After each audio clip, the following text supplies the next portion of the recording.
They tried to arrange funds, they tried to arrange funds, use noun form of arrange. এই যে শব্দটা আছে না অ্যারেঞ্জ, টু অ্যারেঞ্জ, এটা নন ফাইনাইট ভার্ব, ভার্বের ঘরে আছে, তার মানে ভার্ব এটা। এই ভার্বটাকে নাউন ফর্মে আনতে হবে।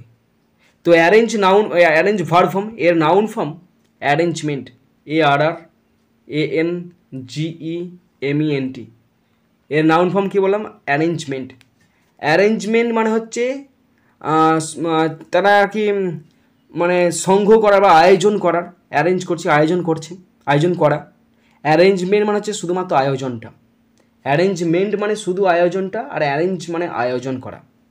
তো অ্যারেঞ্জমেন্ট করতে হবে। যে সেন্টেন্সটা দেওয়া আছে তার বাংলা মানে তারা অর্থ সংগ্রহ করার চেষ্টা করছিল। তারা অর্থ সংগ্রহ করার চেষ্টা করেছিল মানে এটা কি?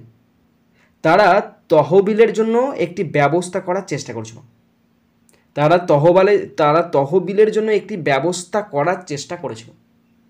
একদম সেম টু সেম হবে। তাহলে তারা চেষ্টা করেছিল, they tried, TRIED, they tried to make, MEK, they tried to make an arrangement, ARRANGEMENT,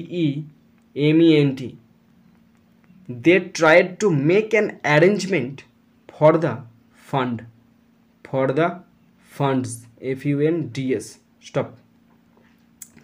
question ছিল they tried to arrange fund, তারা অর্থ সংগ্রহ করার চেষ্টা করেছিল।